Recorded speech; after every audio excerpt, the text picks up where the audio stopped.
الله الذي تساءلون به والأرحام إن الله كان عليكم رقيبا يا أيها الذين آمنوا اتقوا الله وقولوا قولا سديدا يصلح لكم أعمالكم ويغفر لكم ذنوبكم ومن يطع الله ورسوله فقد فاز فوزا عظيما أما بعد فإن أصدق الحديث كتاب الله وخير الهدي هدي محمد صلى الله عليه وسلم وشر الأمور محدثاتها فإن كل محدثة بدعة وكل بدعة ضلالة. إخوة الإسلام saudara kaum muslimin kaum muslimat ikhwani akhawati a'azzani Allah wa iyyakum. Alhamdulillah Allah Subhanahu wa taala kembali memberikan kemudahan kepada kita bersama untuk duduk bersua berjumpa di dalam masjid Rasulullah sallallahu alaihi wasallam yang tujuan kita tidak lain tidak bukan adalah mencari keridhaan Allah Subhanahu wa taala. Dan yang harus kita ingat, belajar agama bukan hanya sekedar berlomba-lomba mendapatkan ilmu. Itu adalah tujuan belakangan. Tapi tujuan yang paling pertama dan yang utama itu adalah bagian daripada kita beribadah kepada Allah Subhanahu wa taala. Mendapatkan ilmu adalah bonusnya. Tapi yang pertama dan yang paling utama harus kita ingat bahwa setiap kali kita duduk di rumah Allah Subhanahu wa taala, tujuannya adalah untuk beribadah kepada Allah Subhanahu wa taala. Banyak ibadah yang kita dapatkan. Kita salat maghrib berjamaah, kemudian setelah salat maghrib kita menunggu isya. Bukankah apabila seorang hamba yang menunggu satu salat kepada salat berikutnya, selama itu pula lah malaikat akan mendoakan dirinya. Kemudian apa lagi yang akan kita dapatkan? Artinya semakin panjang jeda waktunya, semakin lama malaikat mendoakannya. Makanya mana yang paling bagus? Nanti setelah azan isya, solat dulu atau ceramah dulu? Nah ini berubah fatwa ya. Ini kepada pengurus kami mohon maaf ya. Kan itu konsekuensinya. Semakin lama pula malaikat mengatakan, ya Allah ampunkan dosanya, muliakan dirinya, sayangi dirinya. Itu bukankah kalau kita berdoa untuk diri kita belum tentu dikabulkan oleh Allah Subhanahu wa taala. Tapi kalau malaikat yang mendoakan kita, maka itu merupakan di antara momen yang paling mudah. Kita tidak tahu duduk di majelis ilmu itu merupakan di antara ibadah yang paling mudah walau kita tidak dapat ilmu di dalamnya. Apalagi kalau seandainya ditambah dengan mendapatkan ilmu. Makanya ada salah satu kisah ya, ini sekedar motivasi agar kita selalu semangat. Kisah ini terjadi kepada salah seorang ulama yang belum terlalu lama, yaitu Syekh Muhammad bin Shalih Al-Utsaimin rahimahullahu taala. Datang orang sambil duduk berdiri di bagian ujung. Karena biasanya kalau belajar sama beliau, dan kami tidak pernah belajar bersama beliau ya. Biasanya kalau belajar bersama beliau itu membahas kitab, kemudian ditanya, ada pertanyaannya agar nanti, karena kalau tidak ditanya supaya nanti pelajarannya tidak hilang. Tiba-tiba ada dilihat oleh salah satu orang atau seseorang yang mungkin tidak mendapatkan apa-apa dari pelajarannya. Maka Muhammad bin Shalih Al-Utsaimin bertanya, kenapa kamu di sini? Bukankah ini pelajaran khusus bagi orang-orang yang belajar agama Allah Subhanahu wa taala? Maka orang tersebut mengatakan, wahai Syekh, tidakkah kamu tahu? Bukankah Nabi mengatakan, hum qaumun la yashqa bihim jalis. Mereka itu adalah suatu kaum yang tidak akan pernah memberikan mudarat kepada kaumnya atau kepada orang lain. Apa maknanya? Manfaat demi manfaat yang akan didapatkan bagi mereka yang belajar agama Allah Subhanahu wa taala. Dikala mendengarkan hadis ini, apa jawaban Syekh Muhammad bin Shalih Al-Utsaimin rahimahullah? Ji'na linu'allimahu wa ja'a liyu'allimana. Kami datang ke sini untuk mengajar, tapi ternyata dialah yang datang mengajar kami. Apa maknanya ikhwatul Islam? Duduknya kita di sini, berjumpa bersama kawan-kawan yang tujuan kita tidak dunia. Tujuan kita hanya menginginkan ampunan Allah Subhanahu wa taala, dan semoga Allah ampunkan dosa kita bersama. Kemudian salawat beriringkan salam semoga senantiasa tercurahkan buat junjungan alam Nabi kita yang mulia, uswah dan qudwah kita bersama Muhammad bin Abdullah sallallahu alaihi wasallam, dan kita senantiasa mengingatkan diri kami pribadi dan juga kita bersama untuk senantiasa melatih lisan mengucapkan salam dan salawat kepada Rasulullah sallallahu alaihi wasallam, karena memang di antara salah satu sifat kita adalah pelupa, dan salah satu yang biasa kita lupakan adalah baginda Nabi sallallahu alaihi wasallam, dan itu resikonya berbahaya. Kalau orang lain kita lupakan, jangankan melupakan Nabi. Kalau seandainya ada di antara kita yang melupakan istri, apa konsekuensinya? Bisa tidak makan 1 minggu. Itu baru manusia biasa. Kira-kira bagaimana mereka yang melupakan Nabi sallallahu alaihi wasallam? Maka di saat itulah Nabi sallallahu alaihi wasallam mengatakan, "Man nasiyas salata alayya." Bahasanya lihat, siapapun yang lupa, kata Nabi, siapapun yang lupa mengucapkan salam dan selawat kepadaku, apa konsekuensinya? Khati'a tariqal jannah. Maka nanti dia salah melangkah menuju surga. Kalau kita melupakan keluarga saja, kita ada konsekuensinya, ada tanggung jawab di baliknya. Kita melupakan anak, ada tanggung jawabnya. Kita melupakan keluarga, ada tanggung jawabnya, ada resikonya. Dan resiko yang paling berbahaya adalah melupakan baginda Rasulullah sallallahu alaihi wasallam dalam kalimat salam dan selawat yang semestinya itu adalah hak Nabi yang harus ditunaikan oleh umatnya. Maka dari situlah Nabi menyebutkan, "Man nasiyas salata alayya." Barang siapa yang lupa mengucapkan salawat kepadaku, khati'a tariqal jannah, maka dia salah melangkah menuju surga Allah Subhanahu wa taala. Namun kita balikkan hadis tersebut, barang siapa yang tidak melupakan mengucapkan salam dan selawat kepada Nabi, maka dimudahkan langkahnya menuju surga Allah Subhanahu wa taala. Itu merupakan di antara ibadah yang paling mulia.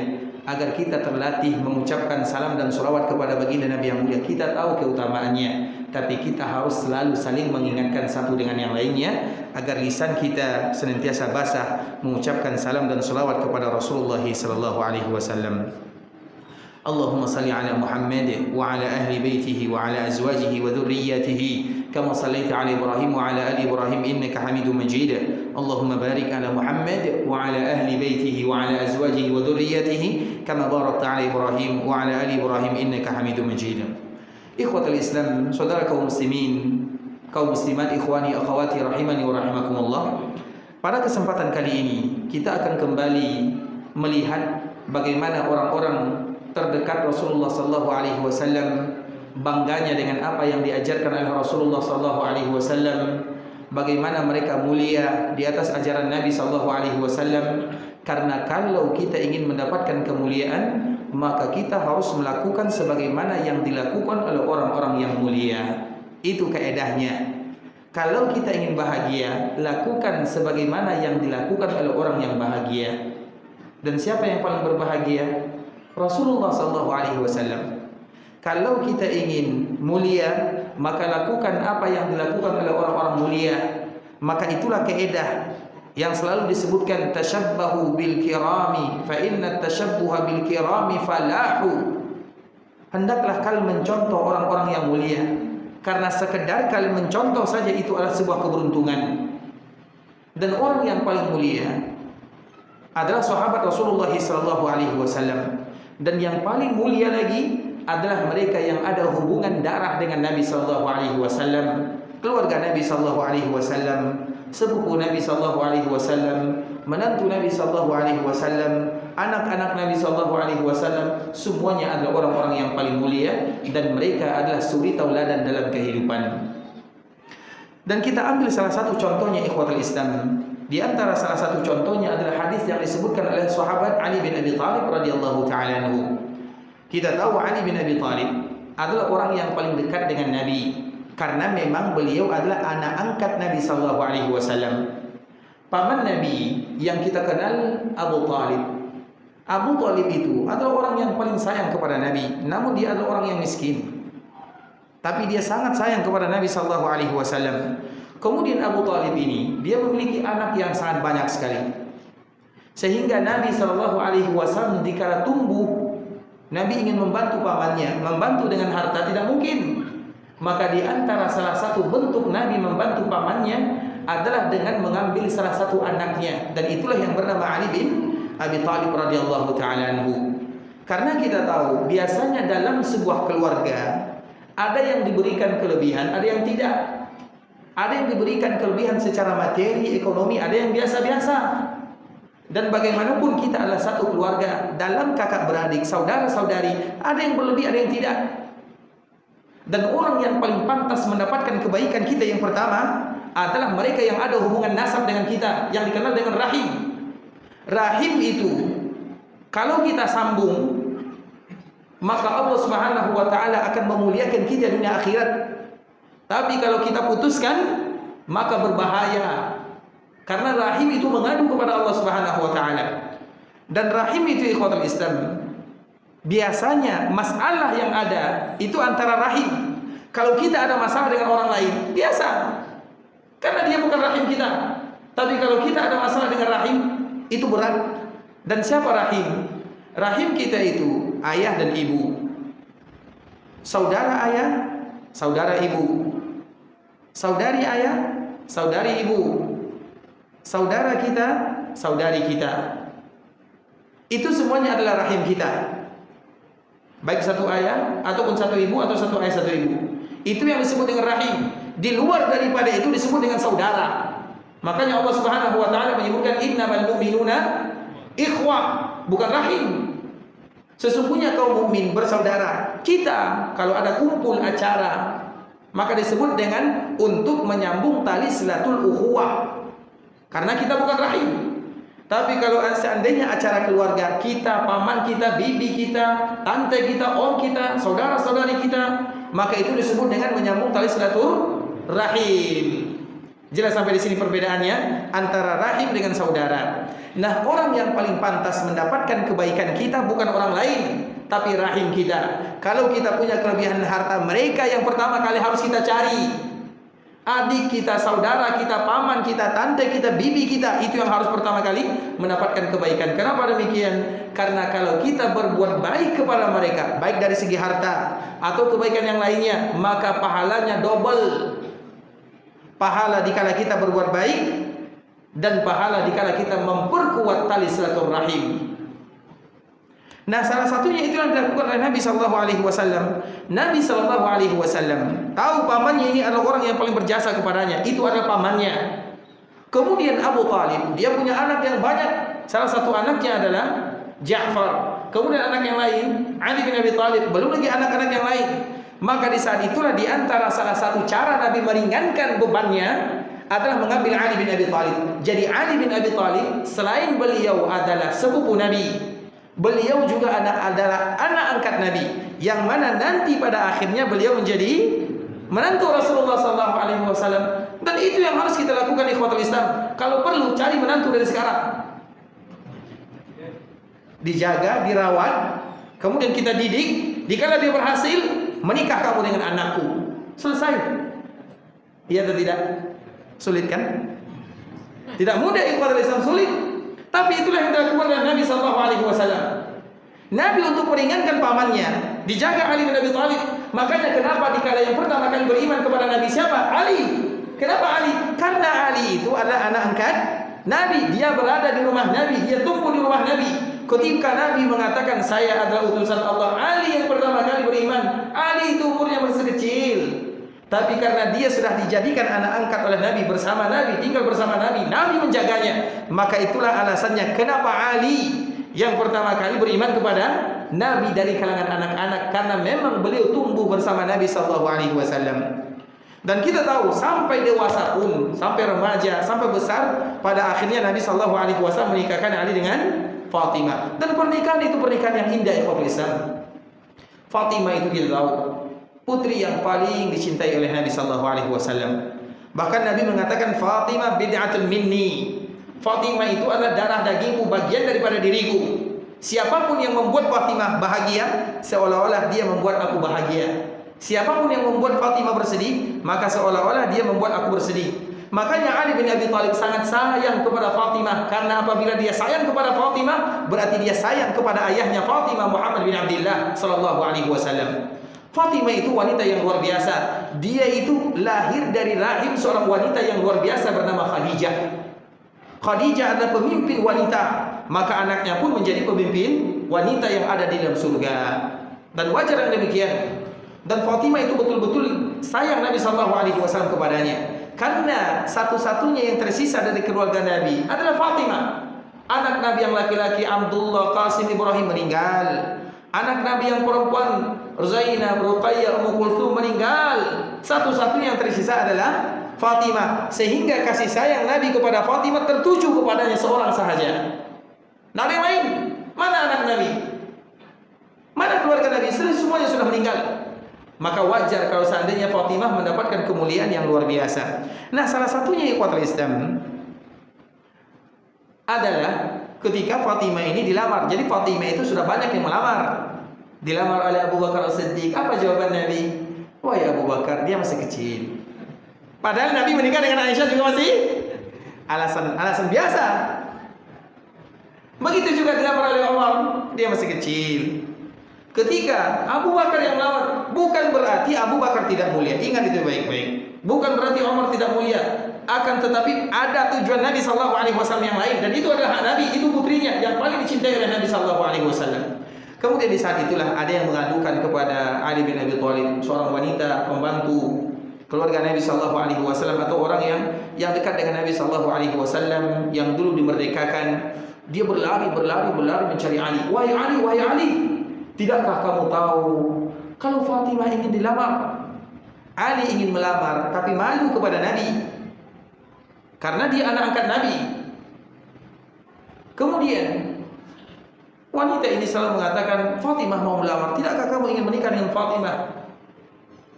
Maka Ali pun akhirnya memaksakan dirinya. Dia sebenarnya malu datang kepada Rasulullah SAW karena keadaannya. Kalau dia menikah, bagaimana dia hidup dengan putri Nabi? Bagaimana keadaannya? Apa pekerjaannya? Kemudian pada akhirnya Ali bin Abi Thalib datang kepada Rasulullah SAW.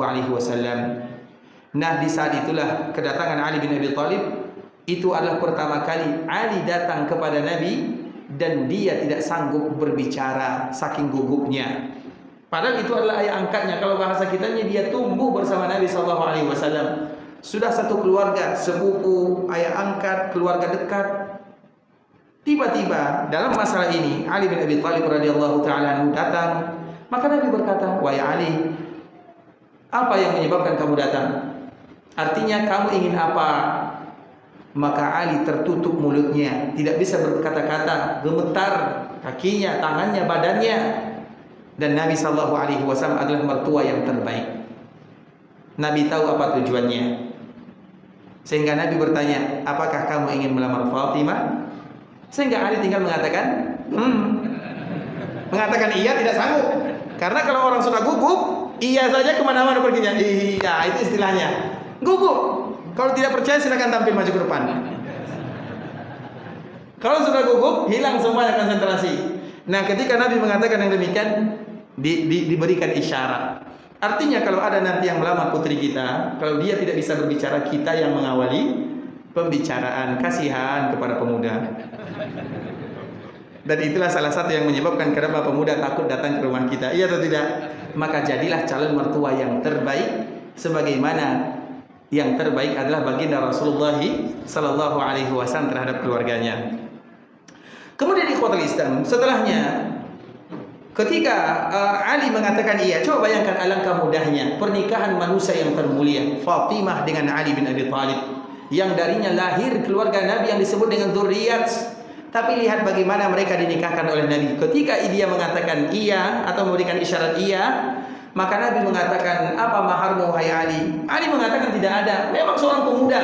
Seorang pemuda itu apa kerjanya? Tidak ada. Makanya kalau kita mencari menantu yang mapan, yang siap, ada rumah, ada kendaraan, di mana kita akan cari? Di mana? Sulit ikhwatul Islam. Kalau ada, saya yang pertama kali daftar. Itulah istilahnya. Sulit. Karena dengan keluarga itulah mendatangkan keberkahan dan harta. Dan itu janji Allah Subhanahu wa taala. Allah Subhanahu wa taala menyebutkan dalam Al-Qur'an, "Yughnihimullahu min fadlih." Siapa di antara mereka yang menikah menginginkan karunia dari Allah, menjaga dirinya, Allah akan buat dia kaya. Iya, mungkin tidak kaya hartanya, tapi kaya hatinya, kaya matanya, kaya lisannya dengan memuji Allah Subhanahu wa taala. Kaya itu tidak pernah dijadikan standar kaya harta. Kaya itu atau orang yang selalu qanaah, itulah yang disebut dengan kaya. Dan itulah definisi yang disebutkan oleh Ali bin Abi Thalib tentang takwa. At-taqwa itu adalah al-khawfu minal jalil, wal 'amalu bit tanzil, wal qana'atu bil qalil, wal isti'dadu li yaumir rahil. Itu takwa. Apa itu takwa? Orang yang bertakwa adalah orang yang selalu takut kepada Allah. Al-khawfu minal jalil wal amal bit tanzil. Mereka yang selalu hidupnya di bawah bimbingan wahyu dengan apa yang diturunkan oleh Allah dari Al-Quran atau sunnah Nabi. Wal qana'atu bil qalil. Orang yang bertakwa adalah mereka yang ada qanaah dengan yang sedikit. Wal isti'dadu li yaumir rahil. Orang yang bertakwa adalah mereka yang selalu mempersiapkan dirinya untuk perjalanan panjang. Itu takwa, dan itu dibawakan oleh sahabat Ali bin Abi Thalib radhiyallahu taala anhu. Salah satunya qanaah. Beliau menjadi orang kaya, walau tidak kaya hartanya, tapi kaya hati dan jiwanya, kaya dengan iman dan takwa kepada Allah Subhanahu wa taala. Makanya Nabi sallallahu alaihi wasallam menanyakan, "Apa maharnya?" Ali mengatakan, "Tidak ada ya Rasulullah." Nabi mengingatkan, "Bukankah kamu punya baju besi?" Seolah-olah Ali mengatakan, "Ya Rasulullah, baju besi apakah bisa dijadikan mahar? Sesuatu yang biasa." Maka Nabi mengatakan, "Iya." Kemudian dikala mengatakan ia selesai, maka mereka pun menikah. Pernikahan yang sangat indah, mudah, tanpa membebankan siapapun. Pernikahan yang sangat luar biasa, tapi diabadikan dalam sejarah. Dari keluarga mereka inilah keluarga yang barokah. Lahir namanya dzurriyyat baginda Rasulullah SAW. Bahkan Ali dan Fatimah dikatakan mereka adalah ahlul baitnya Rasulullah SAW. Nabi kalau berkumpul, Nabi akan membawa mereka selalu. Dimasukkan Ali, dimasukkan Fatimah, dimasukkan cucunya, disebut dengan ahlul kisah. Ahlul kisah itu mereka yang satu selimut dengan Nabi, dan Nabi mengatakan mereka adalah keluargaku. Mereka adalah keluargaku, kata Nabi SAW. Lihat bagaimana kehidupannya. Dan salah satunya ikhwatul Islam adalah hadis yang dibawakan oleh Ali bin Abi Thalib radhiyallahu taala anhu tentang kehidupannya. Qala Ali radhiyallahu taala anhu anna Fatimah alaiha salam syakat ma talqa min atharir raha. Fatimah yang hidup bersama Ali, hidup pas-pasan, tidak ada pembantu, mungkin sulit, belum lagi jaga anak, belum lagi keluarga, belum lagi rumah dan yang lainnya. Maka tiba-tiba Fatimah ini datang mengadu kepada Nabi SAW karena terlalu lelah. Ma tajiduhu min ma talqa min atharir raha. Atharir raha itu artinya raha itu penggiling. Karena biasanya makanan orang terdahulu adalah roti, dibikin adonan, kemudian digiling. Untuk menggilingnya sesuatu yang tidak mudah. Dulu belum ada mesin dan yang semisalnya, semuanya manual. Belum lagi, coba kalau bahasa kitanya padi, kemudian dikupas, dipisahkan antara kulit padi dengan isinya, butuh waktu. Kemudian belum lagi untuk membuat mereka seperti tepung, butuh waktu. Dan itu semuanya manual, dan itu dilakukan oleh Fatimah radhiyallahu taala anha sendirian. Maka tiba-tiba Nabi SAW mendapatkan ghanaim, mendapatkan harta rampasan, mendapatkan. Karena Nabi SAW diberikan kemenangan oleh Allah Subhanahu wa taala. Maka Fatimah datang mencari Nabi SAW. Fa'atan Nabi SAW sabyun. Karena Nabi SAW banyak kedatangan tawanan. Kemudian apa yang terjadi? Fantalaqat falam tajiduhu. Ketika Fatimah datang ingin bertemu dengan Nabi SAW, maka kebetulan Nabi tidak ada di rumah. Fatimah tidak bisa bertemu dengan Nabi SAW. Fawajadat Aisyah. Ternyata yang ada di rumah tersebut adalah Aisyah, dan Aisyah itu juga sama ikhwatul Islam. Padahal kalau kita perhatikan Nabi SAW, kalau seandainya kita perhatikan menantu Nabi Fatimah dengan Ali, biasa-biasa saja. Nabi juga demikian keadaannya. Bahkan Fatimah disebutkan oleh para ulama, salah satu Aisyah radhiyallahu taala anha istri Nabi, mastajaddat thawbaha. Aisyah itu belum pernah mencicipi baju baru. Coba bayangkan. Dan kadang-kadang baju yang dipakai oleh Aisyah itu sudah banyak yang robek, kemudian ditambal, kemudian tambal itu ditambal lagi. Mastajaddat thawbaha. Siapa dia? Istri Muhammad bin Abdullah sallallahu alaihi wasallam. Kalau seandainya Ali dan Fatimah mengadu kepada Nabi akan kesulitan hidupnya, sebenarnya Nabi sallallahu alaihi wasallam lebih sulit daripada mereka. Tapi kesulitan tidak pernah menghalangi mereka untuk berbahagia dan beribadah kepada Allah Subhanahu wa taala.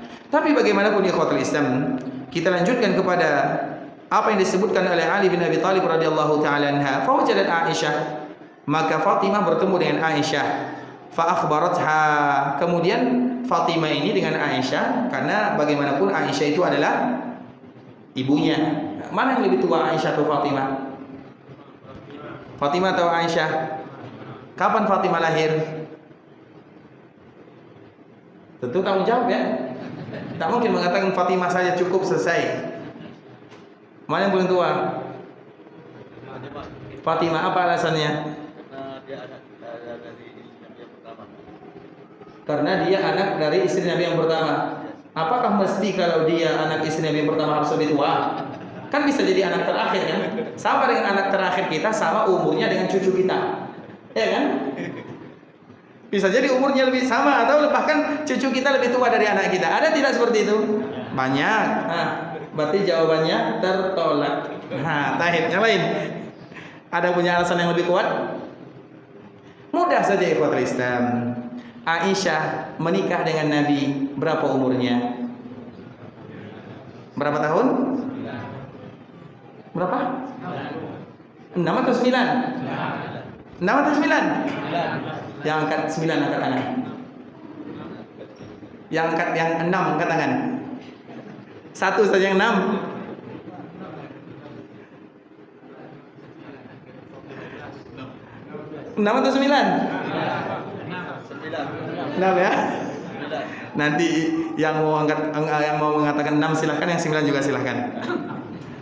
Baik, yang benar adalah 6. 9 itu berkumpul bersama. Jelas ya? Nanti setelah ini tidak ada lagi yang jawab 9 ya. Nabi menikah dengan Aisyah umurnya 6 tahun. Siapa yang mengatakan Aisyah umurnya 6 tahun? Dan itu pertanyaan yang kedua. Siapa yang mengatakan kalau Aisyah umurnya 6 tahun dikala Nabi menikah dengannya? Siapa yang mengatakannya? Siapa?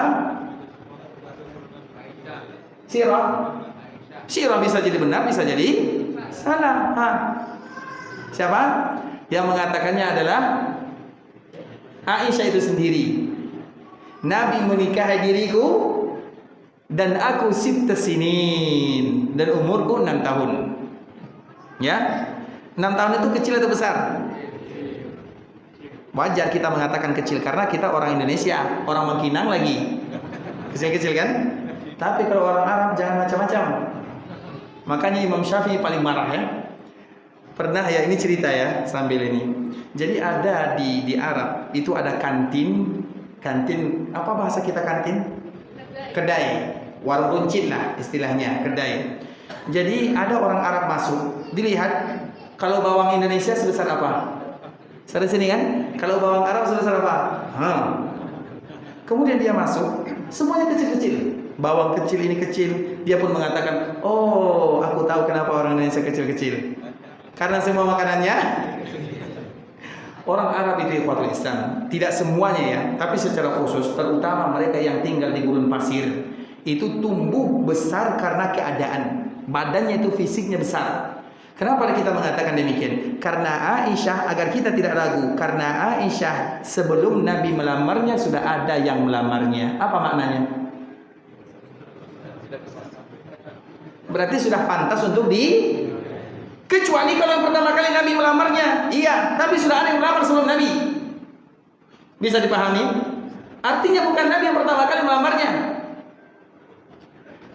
Nah, secara tubuh besar. Makanya Imam Syafi'i mengatakan, siapapun yang mengatakan ragu-ragu, orang itu adalah orang yang tidak tahu bagaimana mereka hidup di gurun pasir. Kalau tidak percaya hidup di gurun pasir. Imam Syafi'i paling marah. Kemudian ikhwatul Islam, ia menikah, tapi walaupun dari pernikahan tersebut baru bergabung dikala berumur 9 tahun. Nah, pertanyaannya, Aisyah umurnya 6 tahun. Kapan Nabi menikah dengan Aisyah? Tahun berapa kira-kira? Agar kita sampai bahwa antara Fatimah dengan Aisyah mana yang lebih tua? Dan semua mereka adalah keluarga dekat Nabi Sallallahu Alaihi Wasallam.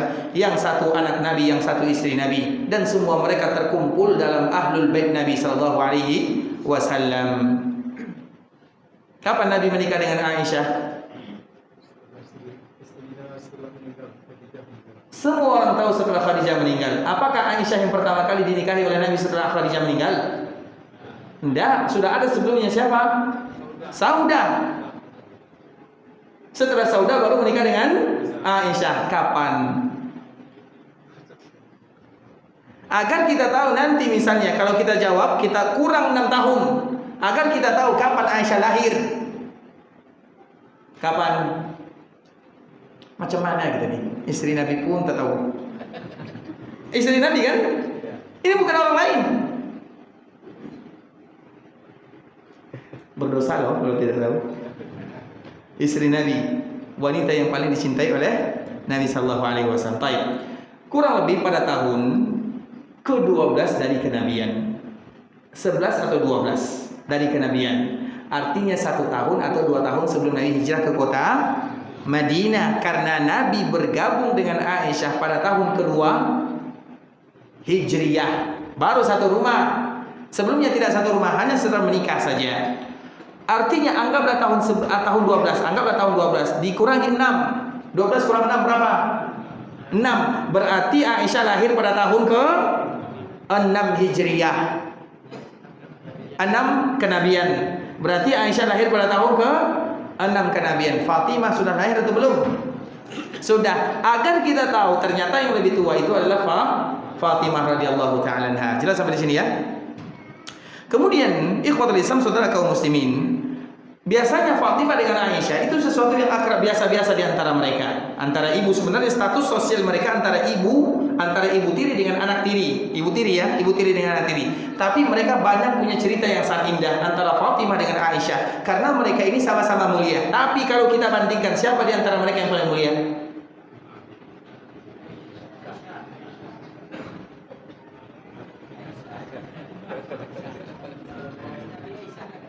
Berat kan pertanyaannya? Padahal masalah-masalah ringan yang sudah semestinya kaum muslimin untuk mengetahuinya. Aisyah atau Fatimah? Fatimah darah daging Nabi. Siapa yang paling mulia? Cepat berubah fatwa. Fatimah atau Aisyah? Waktu sudah masuk.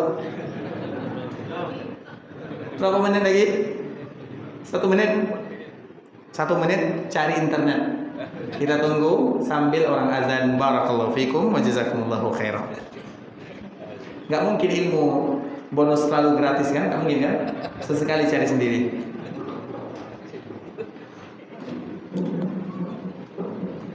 Sahabihi wa man tabi'ahum bi ihsanin ila yaumiddin, amma ba'du.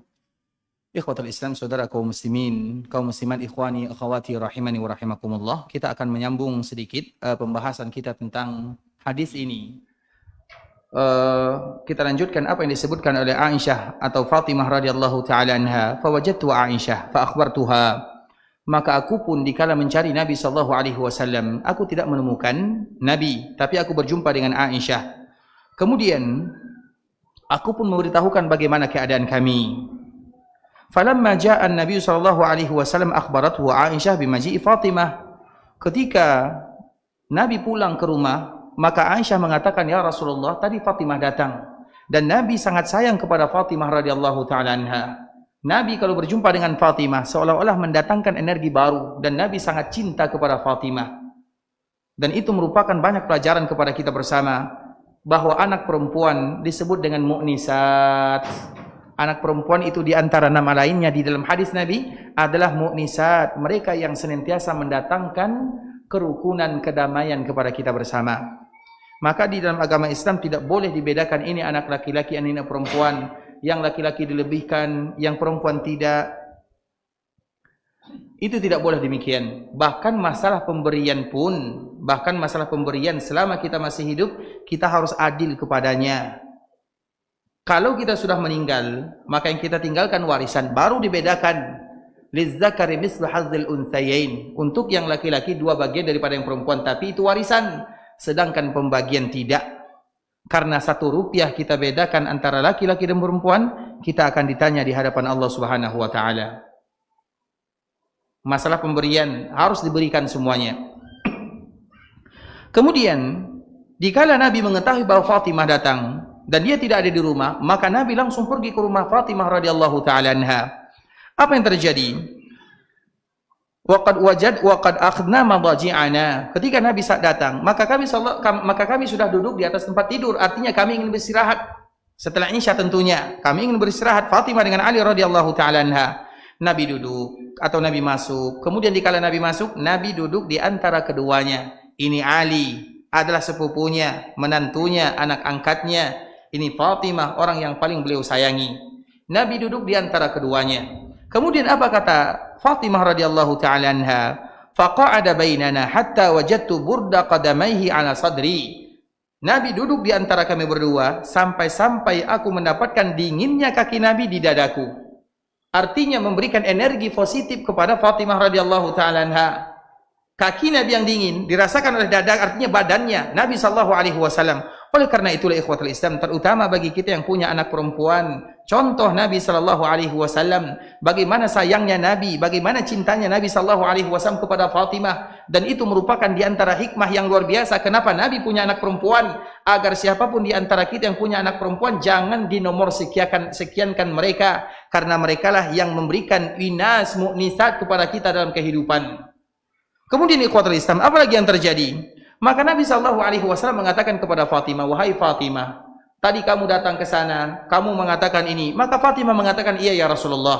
Seolah-olah Fatimah ingin minta pembantu, karena sulitnya kehidupan, sulit dia bekerja, belum lagi mengurus anak, belum lagi mengurus rumah, belum lagi membuat makanan. Kalau kita makanan di zaman kita sekarang itu sangat mudah. Tinggal masukkan, tinggalkan mesin, selesai. Kalau dulu, manual semuanya. Semuanya, belum lagi mencarinya, belum lagi membelinya, belum lagi memisahkan kulit dengan isinya, belum lagi menggilingnya, semuanya manual. Butuh waktu yang lama. Kemudian apa nasihat Nabi SAW kepada mereka berdua? Nabi kalau seandainya menginginkan putrinya mendapatkan pembantu, mudah bagi Nabi SAW. Tapi Nabi mengatakan, ala u'allimukuma khairam mimma sa'altumuni. Maukah kamu berdua, aku ajarkan kepada kalian berdua sesuatu yang lebih baik. Artinya Nabi kalau diminta bantuan oleh Fatimah, tidak mungkin Nabi menolaknya. Tapi Nabi mengajarkan mereka, maukah aku ajarkan kepada kalian yang lebih baik daripada itu semua? Kemudian apa kata Nabi SAW? Iza akhadtuma madaji'ukuma tukabbir arba'an wa salasin. Kalau kalian ingin tidur, maka di saat itulah jangan kalian tidur kecuali bertakbir dulu 34 kali. Ucapkan dulu Alhamdulillah 33 kali. Ucapkan dulu Subhanallah 33 kali. Artinya jumlahnya adalah 100 kali. Berarti Subhanallah 33, Alhamdulillah 33, Allahu Akbar 34. Sama dengan zikir setelah kita salat. Karena dikala kita salat, kita berzikir 33, 33, 33, 1 ditutup dengan la ilaha illallah. Jumlahnya 100. Itu yang pertama. Yang kedua, 33, 33, 34, jumlahnya juga 100. Yang ketiga, bacanya lain, subhanallah walhamdulillah wala ilaha illallah wallahu akbar 25 kali, jumlahnya 100 juga. Dan yang keempat, subhanallah 10 kali, alhamdulillah 10 kali, Allahu akbar 10 kali. Itu adalah macam-macam zikir dikala kita ingin sholat. Makanya kalau kita melihat ada teman kita yang cepat selesai zikir, bisa jadi mereka mengambil yang 10. Subhanallah, subhanallah, subhanallah 10 kali, alhamdulillah 10 kali, Allahu akbar 10 kali. Sedangkan dikala kita ingin tidur, kita ambil yang bagian kedua, subhanallah 33, alhamdulillah 33, Allahu akbar 34. Dan itu adalah bagian daripada zikir setelah kita menunaikan ibadah salat. Kemudian apa kata Nabi sallallahu alaihi wasallam? Fa huwa khairul lakuma min khadim. Maka itu lebih baik bagi kalian berdua daripada pembantu yang kalian minta. Maka mereka berdua melakukan yang demikian. Sehingga Ali bin Abi Thalib, dan itu adalah sumber kekuatan yang dimiliki oleh Ali bin Abi Thalib. Kita tahu sahabat Ali itu adalah orang yang kuat, diberikan kekuatan oleh Allah, padahal dia tidak tinggi. Ali bin Abi Thalib tidak tinggi, agak sedikit sedang ke bawah, kemudian agak sedikit berbadan. Berbadan itu bukan berotot ya, ada orang berotot, ada orang berbadan. Itu adalah sifat Ali bin Abi Thalib. Tapi dia adalah orang yang paling kuat. Setiap kali ada perang tanding, maka Ali yang maju. Coba sebutkan dalam setiap peperangan yang dihadapi oleh Nabi, pasti ada mubarat, pasti ada perang tanding. Siapa yang maju? Ali bin Abi Thalib radhiyallahu ta'ala anhu. Bahkan karena seringnya Ali maju, dikala terjadi perang Khandaq itu perang parit, surah Al-Ahzab, maka tidak ada. Apa kata salah seorang yang berasal dari Quraisy ketika berhasil melompati parit? Jadi satu-satunya yang berhasil melompati parit ada salah seorang. Kemudian, hal min mubaris, siapa di antara kalian yang sanggup melawanku? Para sahabat mereka sudah kelelahan, 3 hari 3 malam tidak makan, di musim panas tidak ada makanan, pekerjaan berat. Siapa yang tak sanggup berperang dalam keadaan seperti itu? Maka di saat itulah Ali mengatakan, aku ya Rasulullah. Nabi pertama kali tidak mengizinkannya karena selalu Ali, selalu Ali, selalu Ali. Kemudian ketika tidak ada kaum muslimin yang lainnya karena keadaan, maka majulah Ali bin Abi Thalib. Dikala Ali maju, Ali ini al-harbu khida', peperangan itu adalah penipuan. Maka di saat itulah karena kaum muslimin lelah. Tidakkah kita tahu di mana Nabi diikat perutnya dengan batu? Disitulah. Di mana para sahabat perutnya diikat dengan batu? Di situ juga. Dikala terjadi perang Khandaq 3 hari 3 malam. Coba bayangkan. Kita tidak makan 1 hari 1 malam, bagaimana keadaan kita? Bukan keroncongan lagi, masuk UGD. Keroncongan masih lumayan ya. 3 hari 3 malam. Tentu sahabat lemah biasa. Oleh karena itulah Ali maju. Sehingga Ali dikala perang tanding, sekali inilah perang tandingnya lain dari yang lain. Ali mengatakan dikala sudah bertanding, dia mengatakan, aku datang ke sini bukan untuk melawan 2 orang. Aku datang ke sini bukan untuk melawan 2 orang. Sehingga musuh ini melihat ke belakang. Dikiranya ada yang lain datang.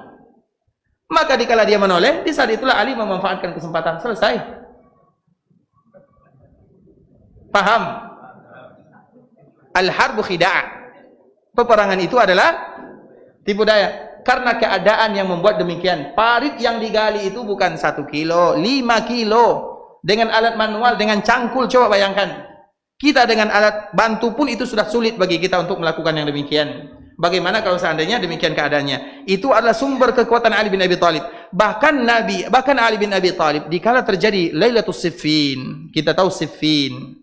Siffin itu adalah peristiwa yang terjadi antara Ali dengan Muawiyah radhiyallahu taala anhuma. Dan semua mereka adalah sahabat Nabi sallallahu alaihi wasallam. Karena Muawiyah bersama Amr bin As, sedangkan Ali bin Abi Thalib bersama Ammar bin Yasir, atau kebalikannya. Artinya semua mereka adalah sahabat Nabi. Tapi ada masalah. Dan malam-malam itu adalah malam-malam yang terberat dirasakan oleh kaum muslimin. Karena dikala terjadi peperangan yang di sini mengatakan Allahu Akbar, yang di sana mengatakan Allahu Akbar. Yang di sana mengatakan asyhadu an la ilaha illallah, di sini mengatakan asyhadu an la ilaha illallah.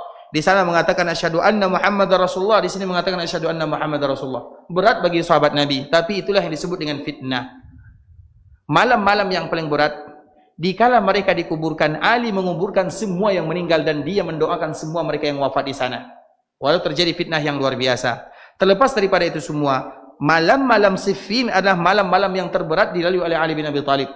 Namun Ali tidak pernah meninggalkan bacaan ini, walau Lailatul Siffin, walau keadaan-keadaan yang berat dilalui oleh Ali bin Abi Thalib, beliau tidak pernah meninggalkan bacaan ini yang diajarkan oleh Nabi sallallahu alaihi wasallam. Nah, inti dari pembahasan yang kita bahas pada kali ini, ikhwatul Islam, yaitu bagaimana kita bangga dengan sunnah Nabi sallallahu alaihi wasallam, dan itu adalah bagian daripada sunnah Nabi sallallahu alaihi wasallam. Apa kata Ali bin Abi Thalib? Ma taraktuhu mundu sami'tuhu minan Nabi sallallahu alaihi wasallam. Aku tidak pernah meninggalkan kalimat-kalimat ini semenjak Nabi mengajarkan kepada kami untuk selalu membacanya sebelum tidur. Aku tidak pernah meninggalkannya.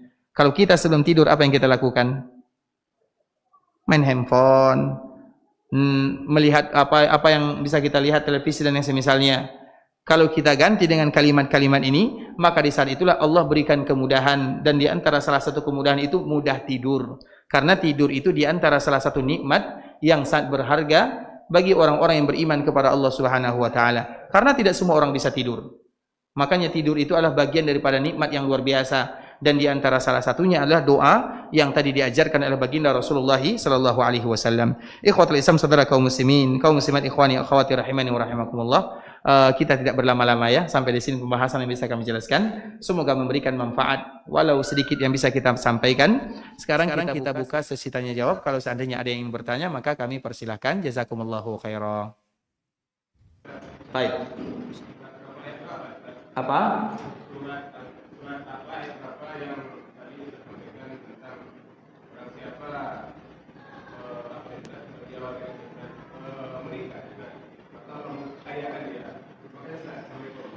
Nanti baca surah An-Nur.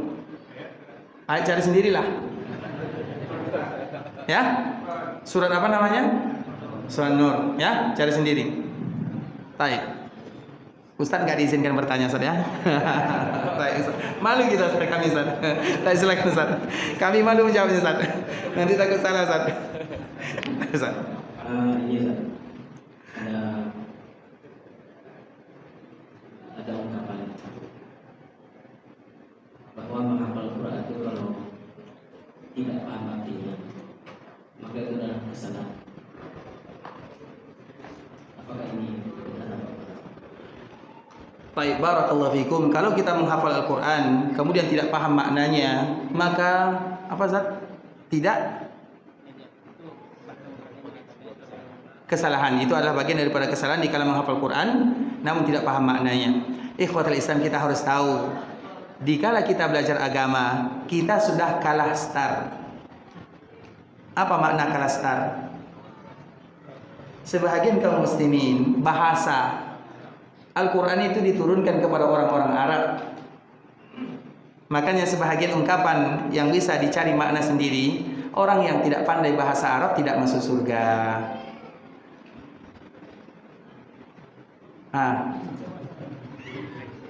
Macam mana nih? Artinya sama ya dengan hadis Nabi SAW, orang tua tidak masuk surga. Karena memang di surga itu tidak ada yang tua. Paham ya? Bisa jadi. Tapi hadisnya diperselisihkan oleh para ulama. Artinya, dikala kita belajar agama, kita sudah kalah start. Apa makna kalah start? Orang-orang dikala mereka belajar agama, bahasa Arab tidak perlu lagi. Kalau kita untuk belajar bahasa Arab saja butuh, kalau di pondok berapa tahun? 4 belum cukup? 6 tahun pun belum selesai. Artinya tamat pondok pun kita belum selesai bahasa Arab. Padahal itu adalah langkah awal dalam belajar agama. Sehingga kalau seandainya masa-masa ini kita tidak menghabiskan dengan Al-Quran, kita akan habiskan ke dalam yang lain. Artinya, apakah kita harus menunggu kita paham bahasa Arab baru menghafal Quran? Kita menunggu atau tidak? Belajar Al-Quran, hafal Al-Quran sambil bahasa, karena kita sudah kalah start. Waktu untuk belajar bahasa Arab itu betul-betul sulit. Nahwu sorobnya, mufradatnya. Makanya dilihat anak-anak kita di pondok setiap hari mereka dihukum gara-gara bahasa, tidak belajar bahasa Arab. Berbicara bahasa Arab itu ikhwatul Islam di kampung yang bukan Arab tidak mudah. Siapa di antara kita yang pernah sekolah pondok? Pernah kita di sekolah pondok? Mungkin jarang di antara kita sekolah pondok. Berbahasa Arab di pondok itu bikin sakit hati. Belum lagi kena hukum, belum lagi ini. Padahal itu adalah ajang dikala kita ingin mulai belajar agama. Artinya bagaimana kita memahami ayat-ayat Allah dan hadis-hadis Nabi tanpa ada pembukanya. Pembukanya bahasa Arab. Makanya siapapun yang ingin menyampaikan agama Allah, maka hendaklah dia menguasai bahasa Arab dulu. Bukan menguasai secara keseluruhan, tapi paling tidak dia tahu maksudnya. Nah, kita sudah kalah start. Di pondok pun kita belum tentu pandai bahasa Arab, kecuali sedikit-sedikit saja. Nah, artinya kalau seandainya demikian, kemudian kita fokus dulu bahasa Arab, kapan kira-kira kita menghafal Quran? Dan Al-Quran itu momen paling bagus untuk menghafalnya adalah ketika kita masih kecil. Makanya kemarin kita menyebutkan firman Allah Subhanahu wa taala, "Innamal mu'minuna alladziina idza dzukirallahu wajilat qulubuhum wa idza tuliyat." Apabila dibacakan itu merupakan di antara cara bagus untuk menghafalkan anak-anak kaum muslimin Al-Quran mulai dari mereka masih kecil. Makanya anak-anak kecil dikala mereka menghafal Quran, mereka paham atau tidak? Belum masanya. Tapi apakah kita tidak ajarkan bahasa Arab? Tidak. Makanya setiap ilmu itu ada waktu dan tempatnya. Al-Quran itu semenjak kapan harus kita ajarkan kepada anak? Semenjak kita belum punya anak.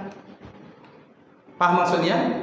Semenjak kita belum punya anak, dikala kita menikah, Allah berikan kepada kita rezeki, istri kita hamil, kemudian dikala dia bergerak-gerak dibacakan Al-Quran. Semenjak itu coba bayangkan.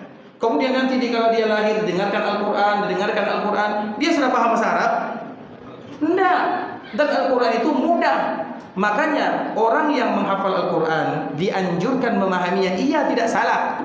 Tapi kalau diwajibkan, maka kapan kita akan memahaminya? Kapan kita akan belajar Al-Quran atau menghafalnya? Dan menghafal Al-Quran di waktu besar, di waktu kita sudah berumur, dengan menghafal Quran di kala kecil itu dua hal yang berbeda. Contohnya kita, siapa di antara kita yang hafal Quran di kala dia sudah tua? Sulit. Tabat saja belum lancar-lancar. Amma yatasaalun hilang-hilang. Artinya, kesalahan dikala menghafal Quran, kemudian tidak paham maknanya, maka itu butuh definisi dan perincian. Ada benarnya, tapi ada juga salahnya. Namun kalau seandainya kedua-duanya tidak bisa kita ambil, maka ambil salah satunya. Nah, pelajaran di antara salah satu pembahasan yang paling bagus atau pendidikan paling bagus adalah talqin Al-Quran kepada anak-anak. Dan itulah yang dilakukan oleh sebagian daerah. Salah satunya orang-orang daerah Mauritania ya. Daerah itu adalah daerah yang melahirkan hafal Quran yang banyak. Bahkan sebelum 6 tahun mereka rata-rata sudah hafal Quran. Apakah ada di antara anak-anak itu yang sudah paham? Paham atau tidak? Dengan mereka belajar Al-Quran itulah sedikit-sedikit Al-Quran itu akan membimbing. Al-Quran turun kepada sahabat Nabi. Mereka paham satu ayat karena mereka sudah berumur. Berapa umur sahabat Nabi ketika mereka masuk Islam? Ada yang sudah 30, ada yang 40. 40 itu sudah paham bahasa Arab atau belum? Bukan paham lagi, itu bahasa mereka. Bisa dipahami? Artinya kita kalah start. Bukan berarti kita tidak memahamkan. Dan bahasa itu adalah di antara bentuk kita memahamkan Al-Quran kepada anak-anak. Makanya kalau kita menghafal, kalau ada di antara kita yang punya anak di pondok, berikan kepada mereka Al-Quran yang ada terjemahannya. Jadi jangan biarkan dia baca tidak baca, itu urusan kedua. Yang penting bilang sama dia, nak, Al-Quran ini untukmu, mulai dari dia mulai menghafal kelas 1. Paling tidak nanti kalau dia bosan membaca menghafal, karena menghafal itu tidak ringan, paling tidak dia melewatkan artinya satu persatu, iya atau tidak? Tapi sekarang yang dibaca itu tidak ada, terjemahannya itu tidak ada. Makanya dianjurkan kepada orang tua, berikan kepada anak Al-Quran yang ada terjemahannya. Itu adalah cara. Tidak ada di antara kita yang menghafal Quran kita tidak ingin mengamalkan, kita tidak ingin memahaminya, tidak ada. Tapi tentunya butuh proses dan waktu untuk memahaminya. Semakin kita berumur, semakin kita paham, semakin kita menguasai sedikit bahasa, maka sedikit-sedikit kita akan memahami. Sedangkan para sahabat dikala Al-Quran turun kepadanya, mereka sudah rata-rata sudah berumur lah kalau bahasa kita, tidak sama pendidikannya. Bisa dipahami jawabannya? Insyaallah itulah. Sebenarnya kami malu jawab saja. Mungkin Ustaz lebih paham jawabannya lain. Barakallahu fiikum, syakarallahu lakum. Tanya lain, silakan. Terima kasih Ustaz. Ini seputaran tentang Siti Fatimah yang Ustaz sampaikan tadi. Dalam satu riwayat saya pernah mendengar bahwa memang Fatimah ini diberikan keistimewaan. Yang pertama, bahwa beliau tidak pernah mengalami menstruasi, dan ini kalau kajian ilmiahnya itu tidak sesuai dengan fisiologis wanita. Nah, apakah ini benar yang keistimewaan diberikan? Yang kedua, ketika dia mau wafat, dia suruh pembantunya untuk melihat dalam 12 menit di dalam ruangan bahwa dia tidak akan telah tiada, dan dia menutup tubuhnya sendiri dengan kain, dan berarti dia tidak dimandikan lagi di bulan berwayat, kemudian minta dikuburkan pada maghrib malam. Dan ini memang kejadiannya ketika berapa menit dia tidak keluar, pembantunya datang dan kemudian memang dia sudah meninggal. Dan itu 1 bulan setelah kematian ayahnya Rasulullah. Demikian Ustaz, apakah ini memang sahih benar seperti disampaikan yang pernah saya baca atau tidak? Terima kasih Ustaz. Barakallahu fiikum wa jazakumullahu khairan Pak ya. Saking panjangnya pertanyaannya kami lupa pertanyaannya. Baik, barakallahu fiikum. Yang pertama, Fatimah. Tentunya riwayatnya dari mana? Fatimah tidak sama dengan wanita yang lainnya. Jangankan Fatimah, Nabi saja sama dengan manusia yang lain. Bisa dipahami? Hanya saja Nabi diberikan kelebihan sebagai seorang Nabi, diberikan wahyu oleh Allah Subhanahu wa taala. Dan memang ada kelebihan-kelebihan Nabi yang dikhususkan. Sedangkan Fatimah sama dengan wanita yang lainnya. Bisa dipahami? Artinya kenapa Fatimah? Mohon maaf ya, kalau bahasa kitanya tidak datang bulan. Bisa jadi dia menikah cepat. Bukankah tadi sebelum kita mengatakan ini, Fatimah itu berapa orang anaknya? Bukan 2, 5. Fatimah itu anaknya 5. Hasan, Husain, Muhsin, Zainab, Ruqayyah. Bengong semua nih, kenapa nih? Tidak tahu atau saya yang salah? Tidak tahu atau saya yang salah? Ada anakku, aman kan? Jadi anaknya bukan 2. Nah, anak 2 ini Fatimah meninggal pada tahun berapa? 6 bulan setelah ayahnya meninggal. 6 bulan, bukan 1 bulan. 6 bulan, bisa dipahami? Karena memang itu pesan Nabi sallallahu alaihi wasallam. Taib, Fatimah itu menikahnya di Mekah atau di Madinah? Mekah atau Madinah? Mekah atau Madinah? Madinah. Anggaplah pernikahan itu di awal-awal tahun setelah terjadi perang Badar. Kira-kira Ali dengan Fatimah, pernikahan mereka itu berapa lama? Anggaplah 9 tahun. 9 tahun anak 5. Kira-kira jaraknya berapa antara satu anak dan anak berikutnya? Kenapa kita mengatakan yang demikian? Fatimah, mohon maaf ya, tidak bahasa kitanya tidak tidak datang bulan. Karena bisa jadi hamil, kemudian hamil lagi, kemudian hamil lagi. Kapan datang bulannya? Paham Pak ya? Jadi masalahnya bukan datang bulannya, tapi anaknya banyak. Ada 5 anaknya, umurnya masih muda. Jelas ya? Istri kita juga demikian. Ada tidak wanita yang tidak datang bulan? Ada. Mereka yang hamil, melahirkan, baru anaknya umur 3 bulan hamil lagi. Anak tidak seperti itu. Banyak. Dan itu rezeki dari Allah Subhanahu wa taala. Kapan datang bulannya? Kan itu pertanyaannya, Pak ya. Jadi bukan masalah tidak datang bulannya. Masalahnya bukan di situ. Tapi masalahnya karena dia punya anak 5. Pernikahannya singkat. Artinya lahir anak kemudian hamil lagi, lahir anak hamil lagi. Ya Pak ya. Tadi itu pertanyaan yang pertama. Yang kedua, masalah wafatnya Fatimah. Tidak demikian keadaannya. Sebelum kami menjawab, kira-kira kalau boleh bertanya, Bapak riwayat ini dari mana kira-kira? Kan itu pertanyaannya.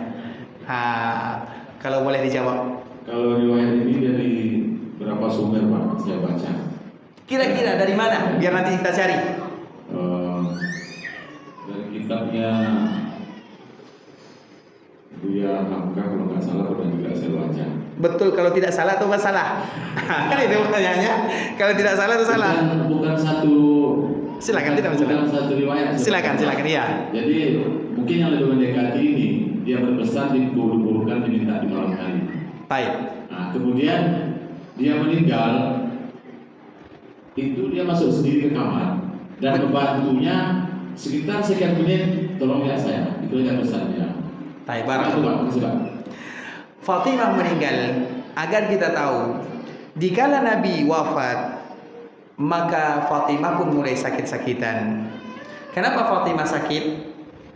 Karena sedih berpisah dengan ayahnya. Jangankan Fatimah, onta Nabi yang namanya Qaswa. Tahu kan onta Nabi Qaswa? Ketika Nabi meninggal, dia juga tidak mau lagi, tidak makan, tidak minum, mogok makan, mogok minum. Itu onta hewan. Tapi berpisah dengan Nabi bukan perkara yang mudah. Maka onta Nabi 3 bulan setelah Nabi meninggal, dia pun mati. Nah meninggal ya onta. Iya kan? Onta mati. Baik, 3 bulan. Itu onta. Bagaimana dengan Fatimah? Fatimah itu sedih, maka Fatimah sakit. Maka dari situlah Ali bin Abi Thalib 6 bulan ini jarang keluar rumah. Itulah alasan mengapa orang mengatakan ketika Abu Bakar memimpin Ali tidak ada. Bukan tidak ada, Ali sibuk merawat Fatimah radhiyallahu ta'ala anha. Belum lagi anak-anaknya. Bisa kita pahami? Artinya itulah keadaan Fatimah, sakit-sakitan. Siapa yang menjaganya? Ali. Dan Aisyah selalu mengunjunginya. Dan pada akhirnya dia meninggal di rumahnya, dijaga oleh Ali bin Abi Thalib radhiyallahu ta'ala anha. Karena Ali tahu bagaimana sayangnya Nabi kepada Fatimah. Seolah-olah Fatimah menikah dengan Ali. Nabi tahu bahwa Ali adalah orang yang akan menjaganya untuk selama-lamanya. Begitu Nabi berpesan atau begitu Fatimah radhiyallahu ta'ala anha meninggal. Sedangkan riwayat dia masuk ke kamarnya karena dia terbaring. Dia terbaring. Artinya dia terbaring di rumahnya dan Ali yang selalu menjaganya. Ali tidak keluar kecuali untuk yang penting, salat wajib, salat jemaah. Sedangkan yang lainnya dia sibuk menjaga Fatimah radhiyallahu taala. Jelas Pak ya? Baik, barakallahu fikum. Yang lain kami persilakan. Silakan. Ini ada biasa terjadi di tengah-tengah masyarakat. Apakah ini diperlukan? Ada keluarga kita yang sangat keras. Boleh dikatakan dia dalam keadaan koma. Dia ada yang mengatakan mungkin dia belum bisa dia belum bisa dicabut nyawanya, meninggal. Mungkin ada yang dari keluarga yang belum ikhlas atau gimana. Apakah ungkapan seperti ini benar atau Allahu Akbar. Pertanyaan ini sepertinya bagus ditanyakan kepada masyarakat itu ya. Karena kami tidak tahu kan. Tanyakan kepada masyarakat yang melakukannya. Karena kami tidak tahu. Ada orang yang meninggal koma, tidak mati-mati. Bisa jadi ada keluarganya yang belum ikhlas. Itu katanya. Kami tidak tahu. Apakah ada seperti itu? bukan dia itu? Saya tahu. Artinya harus diberikan keikhlasan dari semua keluarganya. Baru dia meninggal. Makanya tanyakan kepada masyarakatnya. Kami tidak tahu ya. Apakah betul seperti itu atau tidak? Karena bagaimanapun masalah ini adalah masalah ghaib. Pernah kita melihat malaikat maut? Pernah atau tidak? Mana tahu malaikat maut duduk saja di situ kan? Tidak mungkin kan? Ya, mohon maaf Pak ya, tidak ada jawabannya. Yang lain kami persilakan. Yang lain kami persilakan. Baik, Bapak Ibu rahimani wa rahimakumullah, alhamdulillah kita cukupkan dulu sampai di sini. Yang benar dari Allah Subhanahu wa taala, yang salah dari diri kami pribadi karena kurangnya ilmu kami, karena kebodohan, karena kejahilan, karena ketidaktahuan kami. Kami mohon dimaafkan kalau ada kata-kata yang salah, kalimat-kalimat yang kurang tepat, bahasa-bahasa yang kurang bagus, dan semoga perkumpulan kita ini adalah perkumpulan yang diridhai oleh Allah Subhanahu wa taala. Perkumpulan yang bisa memberikan keberkahan dalam kehidupan kita, perkumpulan yang bisa menyebabkan dosa-dosa kita diampunkan oleh Allah Subhanahu wa taala, perkumpulan yang bisa menyebabkan kita diangkat derajatnya di sisi Allah Subhanahu wa taala, perkumpulan yang bisa memudahkan langkah kita masuk ke dalam surga Allah Subhanahu wa taala. Amin amin ya rabbal alamin. Kita tutup dengan doa kafaratul majlis. Subhanakallahumma bihamdika asyhadu an la ilaha illa anta astaghfiruka wa atubu ilaik. Wa sallallahu wa sallam ala nabiyyina Muhammad wa ala alihi wa sahbihi wa sallam tasliman katsira. Assalamualaikum warahmatullahi wabarakatuh.